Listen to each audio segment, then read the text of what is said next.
Welcome. Today we're going to talk about subtracting polynomials. You can subtract polynomials by aligning like terms and then adding their coefficients.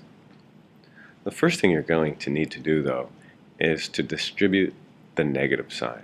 So the distributive property, we say it's like the teacher passing out the paper. Every term inside the parentheses gets a piece of that distributed negative sign. And what it does is it changes everything to their opposite. When I read this, I say the opposite of the quantity negative 17b squared plus 3b minus 2. So term by term, the opposite of negative 17b squared is positive 17b squared. The opposite of adding 3b or positive 3b is negative 3b, or subtracting. And the opposite of minus 2 is plus 2. Okay, so try that yourself on this polynomial. Try and distribute the negative sign.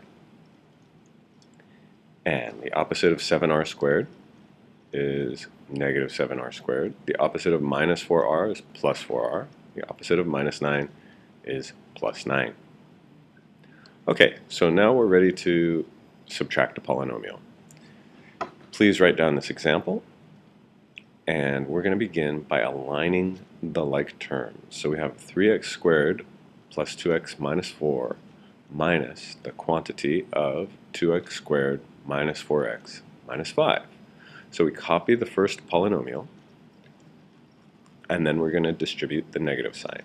So first we copy the first polynomial, and then distribute and write our terms under. So the opposite of 2x squared is negative 2x squared. The opposite of minus 4x is plus 4x. The opposite of minus 5 is plus 5. Draw a line under it. Okay, now we're going to add down in columns using our integer rules on the coefficients. So same sign add, different sign subtract.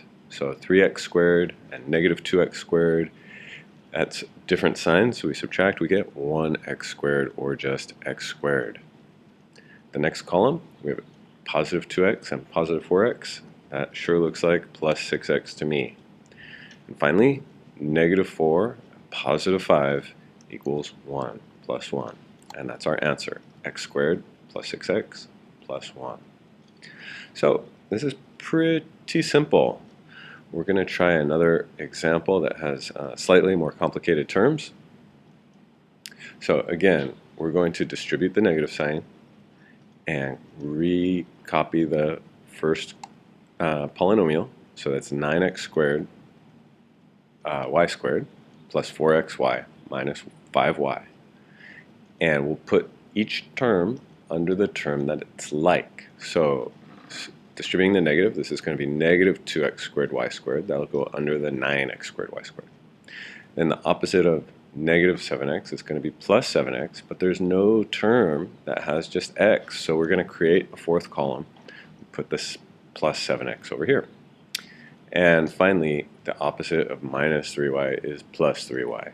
We'll put that under the minus 5y, and now we're going to add down in columns. So 9x squared y squared minus 2x squared y squared equals 7x squared y squared.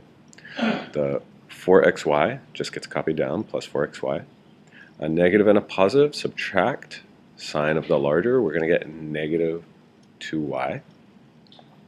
And since there's only one term, we just copy the plus 7x. And there's our answer, a quadrinomial. None of these terms can be combined.